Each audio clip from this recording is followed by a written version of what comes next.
Pode ser. Ele falou que ele queria começar. Não, pode ser. Deixa Pode começar então. Começa. Quem perder... Começa. Vai. Rafael começa com o tema segurança pública, correto? Dando para o ímpar já, mano. Comecei mal. Começou perdendo, né, Arthur? Quero ganhar tudo aqui perdendo. Vai lá. Então é isso. Tempo na tela pra gente, produção. Rafael, 2 Então. minutos pra você. A pergunta que eu faço para o MBL sobre questão de segurança pública é o seguinte: nós temos um aumento da polícia matando mais dentro de comunidade ao longo de 30 anos aí, se você for puxar a estatística dentro do Brasil. Nós temos, inclusive, dentro disso aí, nós temos também um aumento de pena contra crimes, principalmente crimes hediondos, no Brasil, ao longo de 30 anos, se você for puxar. Só que no Brasil não teve redução justamente da questão da criminalidade. Muito pelo contrário, teve aumento, né? Recentemente teve aquela chacina que rolou lá no Complexo da Penha, onde matou-se mais de 100 pessoas. E existem estudos feitos por universidades que mostram que esse tipo de atitude, esse tipo de chacina dentro de comunidades, quando você mata 100, nasce mais pessoas, inclusive de pessoas porque gera uma revolta dentro da sociedade, dentro dos filhos, dos parentes, daquelas pessoas que morreram dentro daquela situação. A pergunta que eu tenho para vocês é o seguinte: qual o projeto, qual a diretriz que vocês dariam para a questão de segurança pública para resolver esse problema da criminalidade no Brasil? Deixa eu complementar aqui, porque isso aí a gente já sabe a resposta deles. A resposta deles é a resposta de devaneio vamos falar sobre Bukele, em El Salvador, etc. Tudo propostas que impossível de executar, porque não dá para comparar um país de 220 pequeno, milhões de habitantes com um país de 6 milhões de habitantes, Sim. insular e por aí vai. Mas a questão é a seguinte, ó, a gente está falando aqui do terceiro país com a maior população carcerária do planeta. A gente está falando de uma política de segurança pública, pelo menos no Rio de Janeiro, que é a mesma política de segurança pública desde que Brizola deixou o governo do Estado. Ou seja, uma política pública de segurança que simplesmente ela é ineficaz pelas estatísticas e pronto, acabou. E aí, na réplica, eu vou deixar claro aqui a segunda parte do nosso pensamento aqui. Deixa eles responderem aqui. Bom, então vamos lá, 5 minutos. Tá na tela aí? Vamos. Eu acho que o Leonel queria sentar desse lado aqui pra ele já responder, já que ele tentou adiantar aqui a resposta.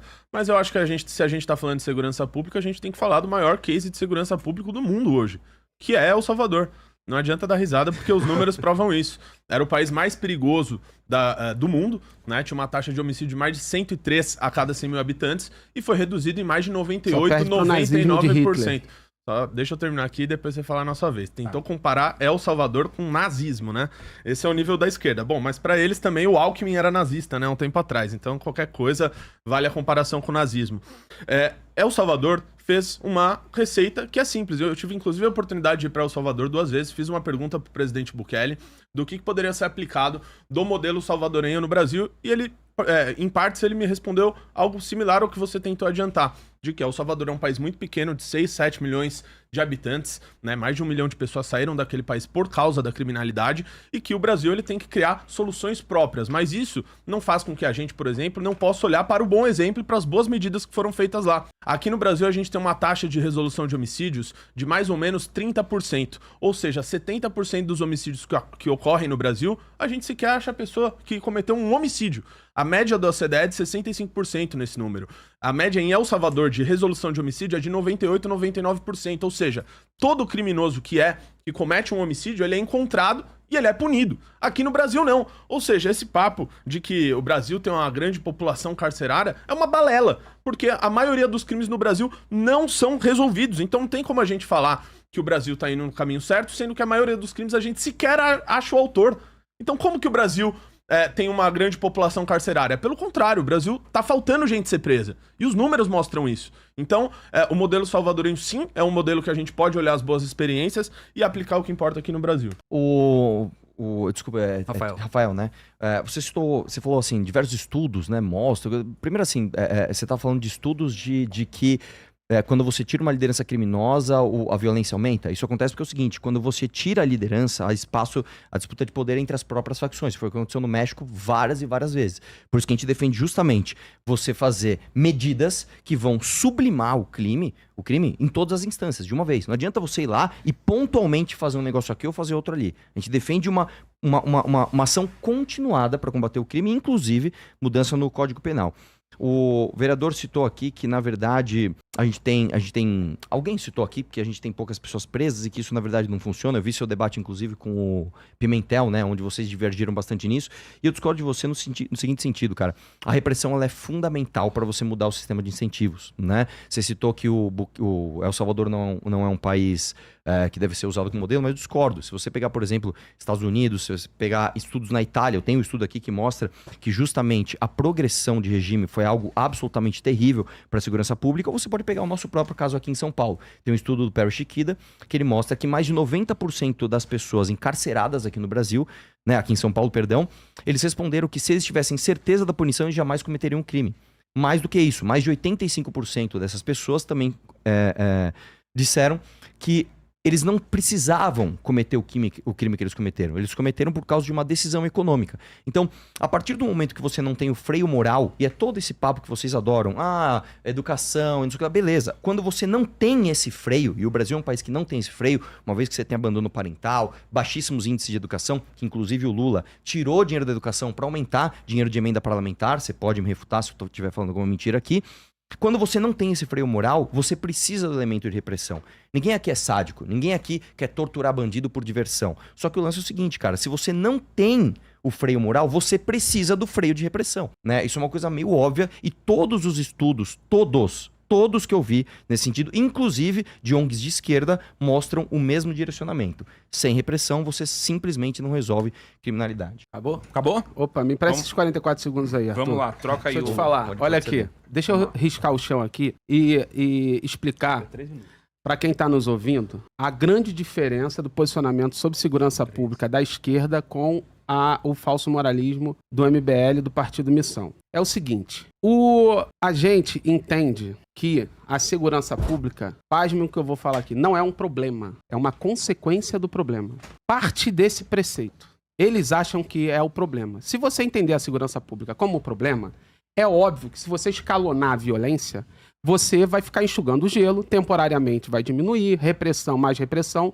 Só que a pergunta que a gente faz é, quanto custa isso? Qual é a maior efetividade do ponto de vista prático? Olha o que a gente está dizendo. A gente está dizendo que você, que teve teu telefone roubado e está revoltado com o assaltante, e se puder dar um tirambaço na cara dele, a gente está dizendo que a gente também fica revoltado com esse cara, com esse monstro que a sociedade tem por aí. Só que a gente vai pro pragmatismo e entende que o fígado não vai resolver. Bota mais armas na rua, não vai resolver. A gente tem 1,5 milhão de armas CACs na rua, aumentou a criminalidade com armas CACs e, de 2019 para cá, aumentaram em mais de 1 milhão em armas na rua e isso não diminuiu os índices de violência. E aí, você chega no Rio de Janeiro, e aqui em São Paulo deve ser parecido, eu não tenho os dados de São Paulo, mas no Rio de Janeiro é assim, e aqui deve ser parecido, que com um gasto do governo estadual de 20 bilhões de reais em segurança pública, enquanto que na educação a gente gasta 10, metade. Enquanto que na saúde a gente gasta 12. Enquanto que na assistência social a gente gasta 1,5 bilhão. Esse sistema não vai dar certo nunca. Sabe por quê? Porque se você for num país seguro, desculpa, o primo, que acabei tomando o tempo todo, mas assim, se você for num país seguro, você vai perceber que não foi nessa lógica de guerra que eles chegaram naquele nível de segurança. Ou seja, não existe solução a curto prazo. A curto prazo, o mais eficiente, depois eu vou falar sobre a guerra no Complexo da Penha, vou trazer dados aqui e vou provar que aquela operação foi absurda, não resolveu em nada, só piorou, só gastou dinheiro público e aumentou a violência no Rio de Janeiro. Quer complementar com 30 segundos aí? Qual país é exemplo? Sim, inclusive El Salvador teve prisão em massa, né? Nós nem temos presídios para suportar o que vocês estão propondo. Qual foi o governo que mais fez? Quanto que custa isso? Rapidinho, qual foi o governo Quanto que custa teu projeto? Quanto tá no meu tempo, a gente pode. Não, mas beleza, depois tu responde isso aí. Quanto é que custa o projeto de El Salvador para matar para aprisionar inocente, para infringir os direitos humanos, quanto que vai custar um negócio desse no Brasil em escala brasileira, sem dados fictícios, dados que, enfim, acabou aí. Pode ir. Vai lá, pode ir. Vamos lá. Ele ficou aqui perguntando o tempo inteiro quanto é que custa, né, pra fazer isso? Quanto que custa pra fazer isso? 550 milhões de 550 milhões de reais foi o que foi gasto pra fazer o CECOT, o Centro de Confinamento do Terrorismo em El Salvador, que prendeu mais de 40 mil vagabundos faccionados. Só uma complementação, tá? O Lula aumentou agora para 60 bilhões de reais. 60 bilhões de reais por ano, tá? O valor de emendas parlamentares. Mais do que isso, tá?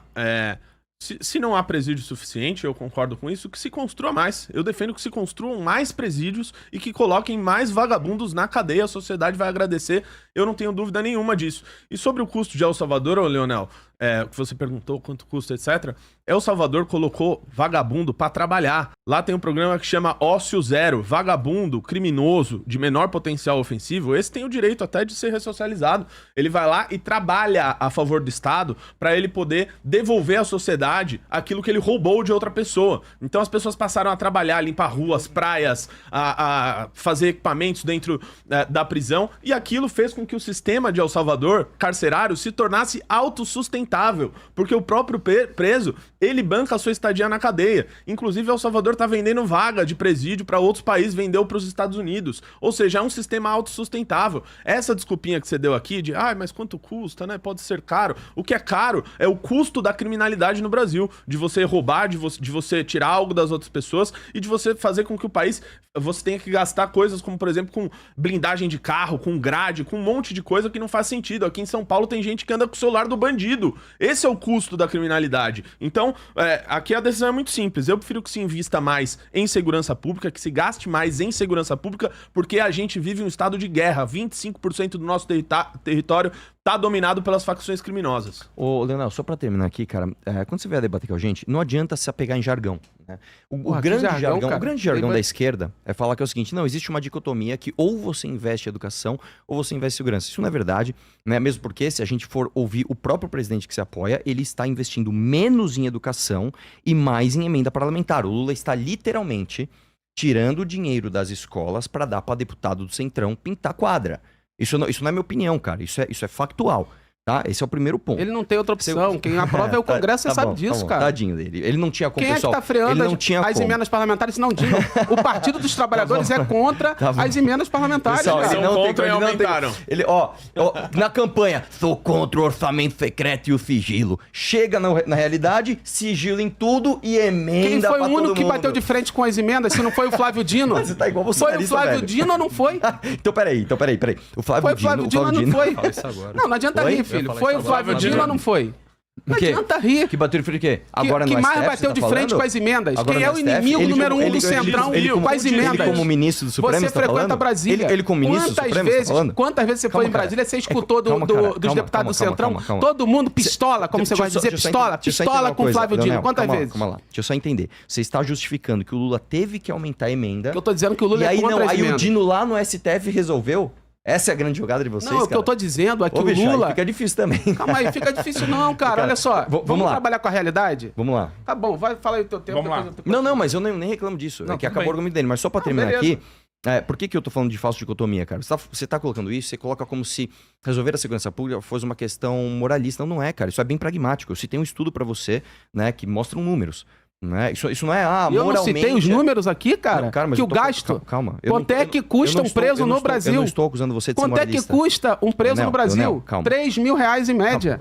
Calma. R$3.000 em média. R$3.000 você paga um produtor cultural na favela e ele vai tirar muito mais moleque do crime do que você aprisionar e infringir direitos humanos como vocês querem. Não adianta se engatar a segunda marcha. A gente pode gastar menos, então, com o criminoso na cadeia. Não, mas calma. Deixa eu só voltar no centro do argumento que ele quis fugir. Não adianta você engatar a segunda marcha e sair falando de uma coisa que eu não falei. Tá, tudo bem. O que você falou foi, atentamente e vou te você é um moralista, você está trazendo solução moralista. E eu estou refutando o que você está dizendo, mostrando que isso aqui não é uma questão, olha, por causa da moralidade e dos bons costumes. Eu estou trazendo números para você. Eu trouxe quanto custou o CECOT, eu trouxe quanto o CECOT hoje custa, que ele é autossustentável, e trouxe um estudo do Perry Chiquida, que não é de El Salvador, não é de outro país, mostrando pragmaticamente um número. Eu tenho outros números aqui, se você quiser. Né? O estudo do Perry Chiquida é muito claro aqui em São Paulo. A punição faz parte do desincentivo ao crime. É só isso. Vamos lá. Próximo. Então. Não, tava Não, sim, tinha Sim, acabado. rolou Não é mais tempo, tréplica, não? acabou, Não é calma. tréplica, Não não? nessa questão. Agora vocês fazem a pergunta de vocês. Vai lá. Eu posso... 2 minutos. agora é de vocês. Vai lá. Pergunta aí, manda bala. Perguntar pro Leonel, Pergunta pra tá? mim. O Rafael pode comentar, obviamente. 2 minutos, vai. Leonel, dia 22 de agosto de 2025, você fez um evento na Câmara Municipal do Rio de Janeiro, certo? Provavelmente. Você eu fez não uma lembro audiência não pública exatamente, lá, não. que você chamou o MC Urubuzinho, né? Que foi preso por comandar o bloco do PCC em Santos, certo? Nem tô ligado nesse Não cara, sabe, nem né? lembro. Não É um lembro, cara mas que- é um deve ter sido, ok. É um cara que pede pra dar rajada de tiro de fuzil no Porra, show dele. Sensacional. Faz a Sensacional pergunta aí. isso? Não, Eu faz acho a pergunta. terrível isso. Sensacional a O pergunta. MC Menor do Chapa, ele que você também chamou pra esse evento que você fez lá, ele tem uma música que chama, literalmente, Comando Vermelho, tá? E nas músicas dele ele fala sobre DOCA, ele fala sobre um monte de vagabundo criminoso fazendo apologia a essa escória da sociedade. E em agosto de 2025 você protocolou um projeto, PL 803-2025, sabe qual que é? Pose do Rodo. Programa Pose do Rodo, Pose para do Rodo. egressos do sistema carcerário. Meu irmão, o Certo. Pose do Rodo, tá? Pra quem não sabe, né? O Pose do Rodo, quando ele entrou no presídio, ele colocou isso aqui, ó, no prontuário dele, ó, pessoal. Que ele é do Comando Vermelho, tá? Comando Vermelho, eu quero saber. Qual é a sua relação com o Comando Vermelho? Cara, obrigado pela pergunta. Obrigado. Eu precisava responder isso. Aliás, me acompanhe nas mídias sociais e entenda todas as minhas propostas em relação à defesa da disputa do moleque da favela com o crime organizado. Tudo que a gente tenta fazer é disputar de forma mais barata, de forma mais eficiente, o moleque do crime organizado, porque essa política punitivista de guerra, ela é ineficaz. Vamos por partes. Vamos lá. A primeira coisa que você, como um playboyzinho, almofadinha, independente se veio do subúrbio ou se não veio, não entende, é o seguinte, que conivência Fica é calmo aí, diferente... Eu tô calmo pra caramba, só que eu tô olhando Você pra uma já tá almofadinha que eu querendo me preciso atacar. refutar. Xingou já Tá querendo pra- me Eu atacar? preciso Não responde refutar. a pergunta é simples, irmão. Para meu tempo aí que eu vou terminar de responder. Interrompeu quando até é ele, agora. Beleza? Não faz questão de tempo nenhum. Quando é a gente. Tá bom, meu irmão. Mas aí eu concedo o Relaxa, tempo, cara. só deixa eu terminar o Outra raciocínio. dica de debate. Não adianta você sair não vem xingando, com cara. diquinha de debate não, Você já cara. tá- Deixa eu cara, fazer não o meu, adianta que você você chamar de faz o playboy. seu. Refuta, Você faz o refuta seu. a Playboy. afirmação. Aliás, não é playboy não, almofadinha. É o que vocês são, do MBL. Daqui a pouco eu vou falar quem é o MBL. Daqui a pouco eu vou falar isso tudo pra vocês. Mas deixa eu te explicar uma coisa. Você vai ver dados da favela, todos corretos, você pode discutir favela, não tem problema. Mas que você não tá lá e você não... Se você entender que a vida, ela é dura e a vida, ela é contraditória, aí quando você olhar no olho de um moleque de 13 anos, que ele tá em dúvida se vai entrar pro crime organizado ou não, você vai entender a diferença de quem vive na favela, como esse cara que mora na favela, a diferença de quem é conivente e quem é convivente com o crime organizado. Para ser convivente, a gente não tem opção. Aí, o que acontece com o moleque da favela? O moleque, ele escuta, como eu escutei, funk proibidão. Eu acho o funk proibidão correto? Não, não acho correto. Acho que numa sociedade ideal não deveria existir funk proibidão. Só que tem um detalhe. O moleque que começa a cantar funks proibidão, como você falou, Menor do Chapa, Urubuzinho, não sei pra onde, todo mundo que você falou aí, esse moleque que canta cantar, ele não é bandido. Ele acaba cantando a própria realidade, uma realidade dura, contraditória. Aí a gente tem que sair desse falso moralismo de você e entender a realidade nua e crua como ela é. Aí ele começa a cantar. Aí o que a gente vira pra esse moleque e fala? A gente vira pra ele e fala que ele é bandido e tenta encarcerar ele, como o delegado fez com o Oruan. O Oruan não era bandido. Se tornou agora, infelizmente. Eu posso falar do Oruan aqui. A mesma coisa é o Pose do Rodo. Eu falo do Oruan, quem é o Oruan, sem falso moralismo nenhum aqui. Não, eu vou te falar quem é o Oruan, mas deixa eu só terminar aqui o raciocínio. Em 30 segundos eu termino e te passo aqui, ô Rafa.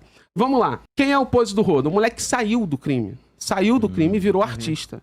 Ele tem convivência, e sem hipocrisia nenhuma aqui, quem tá vivendo aqui, qualquer um que vive em favela sabe, não adianta rir, filhão. É isso que acontece. A gente acaba convivendo não porque a gente quer, porque a realidade nos impõe.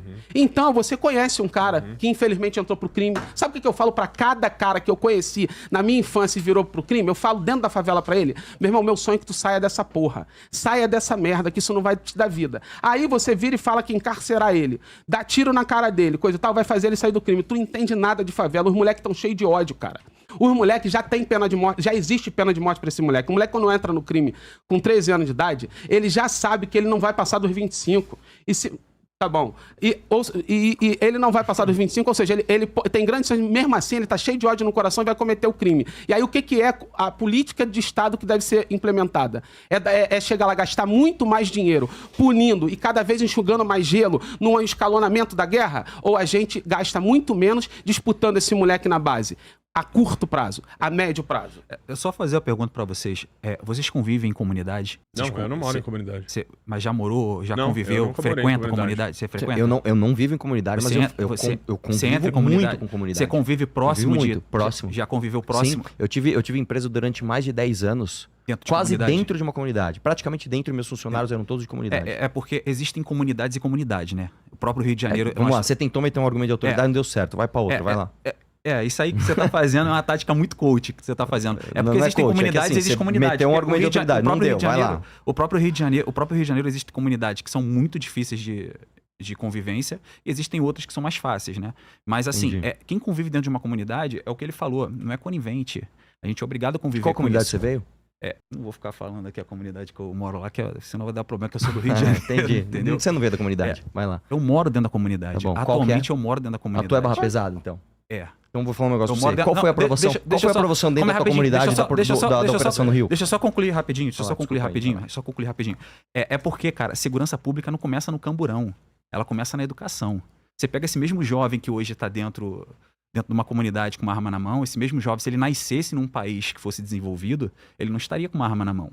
Vocês concordam comigo? Acho que vocês também concordam isso comigo, né? O problema que a esquerda defende é combater a estrutura. É a estrutura que torna esse indivíduo se tornar marginal da sociedade. É esse que é o problema. Porque o bandido hoje, ele não Pode tem concluir, medo... Rafael.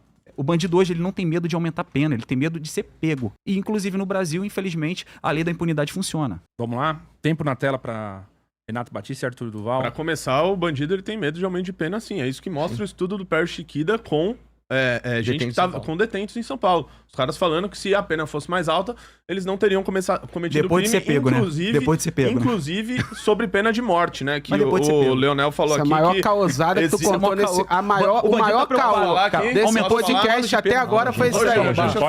Pode ir. Tô tentando Eu te dou 10 segundos da minha fala depois. Tô tentando falar aqui que o que o Leonel não conta pra vocês é que, segundo a pesquisa Quest, 87% das pessoas nas favelas apoiaram a mega operação que foi feita no Rio de Janeiro. Isso aí você não fala pras pessoas, tá? E aí depois ele disse aqui, o Oruan não era um bandido. Não, o Oruan era um santo, tá, pessoal? Era um santo que subia em cima do palco e fazia apologia ao Comando Vermelho, que pedia liberdade pro bandido do pai dele, Marcinho VP, líder da organização criminosa, né? Depois aqui também defendeu o Pose do Rodo. E o Pose do Rodo não era. Ele saiu do crime. Ele tá preso por quê, ô Leonel? Ele tá preso por quê? Porque ele é um criminoso vagabundo e tá preso. Por isso, né? E sobre pena de morte, sabe pra quem existe pena de morte? Pra esse cara aqui, ó. Sabe quem é? Sabe quem é? Quem é esse cara? Sabe quem é? Eu não sei quem é esse aqui cara é o Tim mas Lopes. pode falar. Esse aqui é o Tim Lopes. O Tim Lopes. Caralho. Ele teve os olhos. Pois é, irmão, você não saber quem é o... É que não é engraçado. Calma aí, cara. O que muda uma vírgula do meu argumento, ô Arthur? Cara, você porque vai ter seu eu não tempo. reconheci a foto do Tim tempo. Lopes, cara. Você quer fazer o quê, cara? Você não vai ganhar Você debate argumento de autoridade, você não reconhece Daqui a pouco você vai vai perguntar ter o seu quantas tempo. páginas tem a PEC da Casa do Caralho. As pessoas não leram. Calma, cara. Calma. Puta que pariu, cara. Olha meus argumentos aí. Bebe uma aguinha, bebe uma aguinha. É normal, bebendo eu uma nem tô aguinha, falando muito, o termina aí. Renato tá falando, mas é normal o debate com a gente, a galera fica gritando, fica xingando. O cara não vai por esse caminho. Eu tô falando pra você, não vai dar certo, velho. Vai na boa. Vai na boa. Você não reconheceu o Tim Lopes, você tá cheio de autoridade. Deixa eu te falar. Porque eu conheço a vivência da favela, mano. Deixa eu te falar, cara. O Tim Lopes, ele teve os olhos perfurados, ele foi colocado dentro de um pneu e botaram fogo nele. Quem mandou cometer esse crime foi o pai do Oruan, que inclusive você foi lá na tua audiência, lá na Câmara do Rio de Janeiro, você deu voz, advogado, a mãe, né? Ô, tadinho do... Eu queria saber, cara, se você...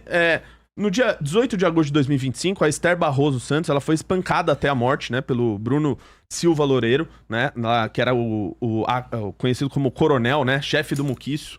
Eu queria saber se você ia lá, se você foi lá chorar junto com essas pessoas que foram vítimas do crime organizado. Eu posso citar 1 milhão de casos aqui, ou se você só faz isso quando a polícia mata vagabundo faccionado que tava de metralhadora na mata, combatendo a polícia.